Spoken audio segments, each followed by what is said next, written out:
Olá, tudo bem com vocês? Hoje nós vamos falar um pouquinho de uma doença metabólica que está aumentando a nível mundial, né? Há uma estimativa que em torno de 40 milhões, de habitantes da Terra terão essa doença, né? Então, isso para 2030. Então, a gente vai falar um pouquinho sobre a diabetes mellitus, tá certo? Diabetes mellitus, como eu já falei anteriormente, era um distúrbio metabólico que apresenta em comum a hiperglicemia, que surge em consequência da deficiência de secreção de insulinas e de defeitos em sua ação ou ambos os fenômenos. O que eu quero dizer com isso, com diabetes? Antes de falar um pouquinho sobre a classificação, sobre os tipos de diabetes, vamos só recordar um pouquinho como que surge isso. Nós temos o nosso tecido adiposo, as células adiposas, que a partir do momento que você começa a ter um aumento dessas células adiposas, essas células adiposas vão começar a liberar mais citocinas, que vão fazer processos inflamatórios, tá? E esses processos inflamatórios, dessas citocinas adiposas, elas vão atuar aonde?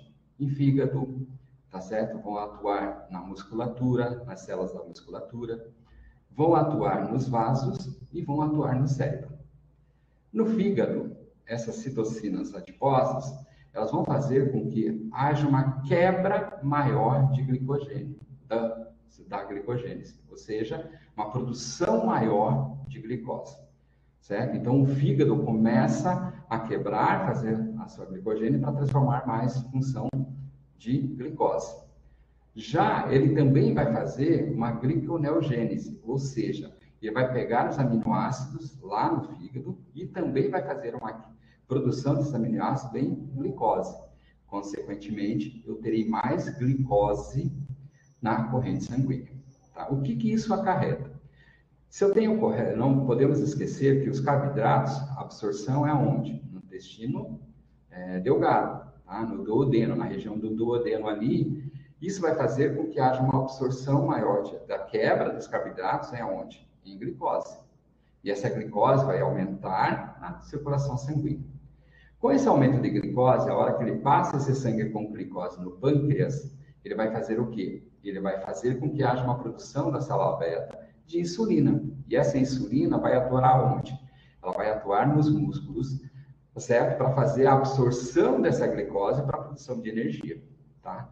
Só que as células do músculo, eles não têm, a glicose não consegue adentrar dentro da célula. Então, ela precisa de um mecanismo para poder entrar. É aí que entra a insulina. Os seus receptores de insulinas que estão na base das células vão vão formar uma cascata para que o GLUT4 possa vir na periferia e puxar essa glicose para dentro, ok? Só que, quando você tem as citocinas adiposas, essa cascata da insulina para trazer o GLUT4 para a periferia da célula não acontece. Consequentemente, a glicose ela não entra na musculatura, nas células da musculatura, e não há produção. Ou seja, continuamos tendo um aumento de glicose. Tá? E esse aumento dessa glicose vai passar lá de novo no pâncreas e vai de novo a liberação de insulina. Só que continua esse processo e não há absorção da glicose e há um aumento. Isso que a gente chama de resistência insulínica, tá certo? Que é uma questão para que pode evoluir para uma pré-diabetes e uma diabetes, ok? Então, visto isso, dito isso, nós podemos classificar a diabetes em 3 modelos, principalmente. A diabetes mellitus tipo 1 é aquela autoimune, é aquela onde as células de defesa já destruíram as células pancreáticas. E isso leva totalmente à deficiência de insulina, ou seja, não há produção de insulina. Tá certo? Então, a diabetes, a gente pode chamar de autoimune ou idiopática, porque é o próprio organismo que quebra essas células, tá certo? Destrói as células beta e não há produção de insulina. Geralmente acomete quando? Já na adolescência e mais tardar na classe adulta, tá? Já o diabetes tipo 2, você tem uma consequente perda progressiva da capacidade de produção dessas células, tá? Então, você produz insulina e aí vem aquele processo que eu comentei antes. Você tem a produção de insulina, mas essa insulina não é capaz de dissolver a cascata do GLUT4 para a veia periférica para poder puxar a glicose para dentro das células musculares. E isso vai fazer com que haja uma liberação maior de insulina e você vai começar a desenvolver uma resistência insulínica e depois a diabetes tipo 2. Isso em função do quê? Citocinas do tecido adiposo, tá certo? Então, por isso que a gente tem, primeiro vai ter a resistência insulina para desenvolver a diabetes tipo 2. Então, a grande diferença entre a diabetes tipo 1 e a tipo 2 é que a diabetes tipo 1 eu não produzo insulina, enquanto a diabetes tipo 2 eu produzo insulina, mas com o passar do tempo eu vou perder isso daí. Outros tipos que pode causar também são defeitos genéticos na função da célula aberta, tá? Uns defeitos genéticos na ação da insulina, a endocrinopatia, síndrome de Kucher, acromegalia, por exemplo, uso de drogas, o interferon, que nada mais é que também, que a interferon é uma citocina adiposa que vai causar todo aquele problema da cascata, e algumas doenças genéticas, né, como síndrome de Down, síndrome de Turner, pode levar a diabetes tipo 2. E um terceiro tipo de diabetes seria a diabetes gestacional, que só acontece no período que a mulher está gestante. Ou seja, o diagnóstico, o início desse diagnóstico é feito durante a gravidez. Ok? Vamos aqui. O diabetes tipo 1, na realidade, é responsável por em torno de 5 a 10% dos casos da doença. Ele pode ocorrer em qualquer idade, mas geralmente surge antes dos 30 anos, tá? E no diabetes tipo 1, a insulinoterapia é obrigatório desde o diagnóstico. Desde o diagnóstico de diabetes tipo 1, o indivíduo ele não produz insulina, então você tem que iniciar com insulinoterapia. Geralmente acomete mais os magros, mas também pode ocorrer nos obesos, tá? E na maioria dos casos, o quadro se inicia abruptamente, como poliúria, polifagia, polidipsia e emagrecimento, podendo a cetoacidose diabética ser a primeira manifestação da doença. Já o diabetes tipo 2 é a doença mais comum, é a forma mais comum da doença. Ela acomete em torno de 80% a 90% dos casos. E ela tende a se iniciar após a quarta década, podendo acometer, todavia, indivíduos mais jovens, sendo a maioria portadora de obesidade ou sobrepeso. Por que obesidade e sobrepeso? Novamente, né, eu retorno ao que eu tinha dito. Células adiposas produzem citocinas adiposas que vão trabalhar no fígado, que vão atuar lá nas células musculares, impedindo a cascata e a absorção da glicose, né, para dentro da célula, tá certo?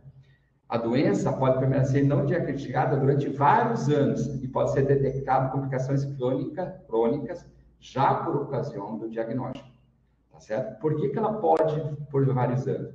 Que vai começando essa resistência insulínica, mais produção de insulina, nós vamos ter primeiro a resistência insulínica para depois ter o caso.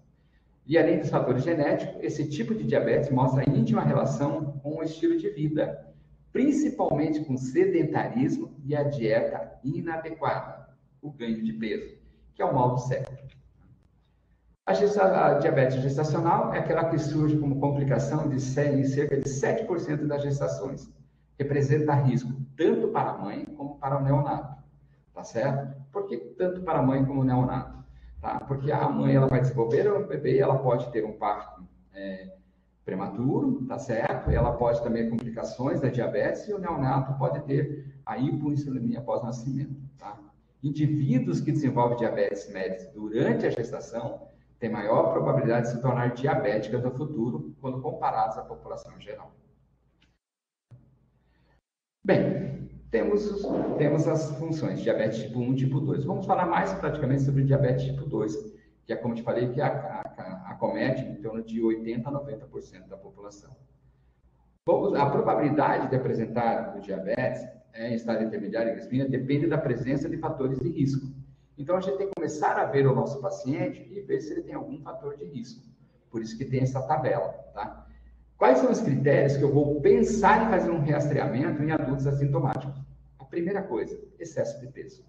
Um índice de massa corpórea maior que 25 kg por metro quadrado tem que começar a fazer a investigação. O segundo, história de pai ou mãe diabético. Aquele indivíduo que já está começando a ter uma hipertensão arterial, certo? A diastólica de 140 e a sístole de em torno de 90, tá? História de diabetes gestacional ou com história de recém-nascido com mais de 4 quilos. Aquela paciente que está tendo uma dislipidemia, a gente tem que começar a investigar também. Se você pede uma hemoglobina glicada e ela está acima de 5,7, isso pode dizer que tem uma tolerância diminuída à glicose ou glicemia de jejum alterada. Aquela que é obeso pelo excesso de peso, tá? Aquela mulher que tem síndrome de ovário policístico, pessoas que têm história de doença cardiovascular ou aquela pessoa que é totalmente sedentária. Isso é o que a gente tem que ver. Agora, se tiver acima de 45 anos, a gente já tem que pensar em fazer a investigação ou se ela teve algum risco cardiovascular anteriormente. Isso é um detalhe que a gente sempre vai ver. Quais são os riscos cardiovasculares? São aquelas que estão no caderno, você pode dar uma olhada no caderno da atenção básica, número 37, que é a estratégia para cuidar de pessoas com doenças crônicas, principalmente a hipertensão arterial sistêmica, ok? Outra coisa, quais são os sinais clássicos? Poliúria, polidipepsia, perda de peso inexplicável, a polifagia. Quais são os menos inespecíficos que a gente não pensa? Aquela pessoa que é reclara de uma fadiga, fraqueza, letargia, que de vez em quando tem a visão turva, tá certo? Aquele que tem aquela mulher que tem muito fluido vulvar, tá? E aí são complicações da doença crônica, aquela que a gente vai ter a proteinúria, a neuropatia diabética, a retinopatia diabética, catarata e doença arterioscleróticas. Tá? Então, esses são elementos que não levam à suspeita de diabetes mellitus, tá certo? A Sociedade Brasileira de Diabetes, ela refez agora em 2018 alguns critérios para testar esse diabético. Ela fez uma tabela, tá certo? Que ela começa a ver a questão de risco, tá? Ela colocou 7 fatores, tá certo? E isso daí ela pontuou esses fatores, tá certo? Então, se o indivíduo tem um número de valores, fator igual ou superior a 5, você já tem que suspeitar de diabetes, já existe um risco aumentado de desenvolver diabetes tipo 2. Por exemplo, qual é o primeiro critério? Idade. Se a pessoa tem mais de 40 anos, até 49 é 1 ponto. Se ela tem 50 anos, 59 anos, você tem que considerar 2 pontos. E se ela tiver acima de 60 anos, 3 pontos. Se for homem, ela tem 1 ponto. Tá? Se a mulher, já no caso da mulher, se ela tiver o diagnóstico de diabetes gestacional, né, ela considera-se como 1 ponto. Tá? Se você tem mãe, pai ou irmão com diabetes, você vai considerar 1 ponto. Se a paciente também foi diagnosticada como hipertensão, ela também é 1 ponto. Se ele faz alguma atividade, tá certo? Ele vai classificar, eu faço atividade ou não faço essa atividade, ou seja, sou sedentário, também classifica 1 ponto. E se ela tiver um peso corpóreo, conforme a tabela ao lado, que está a altura e o peso, eu vou ver se é 1, 2 ou 3 pontos. Se a soma desses critérios der acima de 5, você tem risco aumentado para desenvolver a diabetes tipo 2, ok? Tá, fizemos isso daí. Como é que eu vou fazer o rastreamento em diabetes em criança, tá? Quando? Obesidade. Toda criança que for obesa tem que ser investigada, tá certo? E, geralmente, se ela tem também 2 fatores de risco que seguem, que é a história de família de doença em primeiro ou segundo grau, se ela tenha sinais clínicos de resistência à insulina, se ela tem acantose nigras, né? Se ela tem dislipidemia, se for uma menina, se ela tem síndrome de ovário policístico, se ela foi história materna de diabetes gestacional durante a gestação dessa criança e se a etnia tem alto risco para diabetes. A triagem deve iniciar aos 10 anos ou com o início da puberdade, tá certo? Então, nós temos que fazer isso devendo ser repetido a cada 3 anos. Então, é muito importante. Aquela criança que ele tem uma obesidade e tem associado a um desses fatores, a 2 desses fatores que eu mencionei, tem que começar a fazer a investigação e eu sempre vou fazer essa investigação a cada 3 anos, ok? Em gestante, sempre vou pensar acima de 35 anos, se ela for uma obesa e tiver com ganho de peso excessivo, se ela tiver uma obesidade abdominal, se ela for baixa de estatura, se ela tem história na família de diabetes e se o bebê está crescendo de uma forma excessiva ou polidrâmica, ok? E a hipertensão ou pré-eclâmpsia na gestação em curso, tá? Antecedentes de morte fetal e se a mulher teve antes da gestação síndrome de ovário policístico. Diagrama de rastreamento para diabetes tipo 2. Geralmente, pessoas acima de 18 anos, eu vou ver, tem sintomatologia típica de diabetes tipo 2? Não, não tem.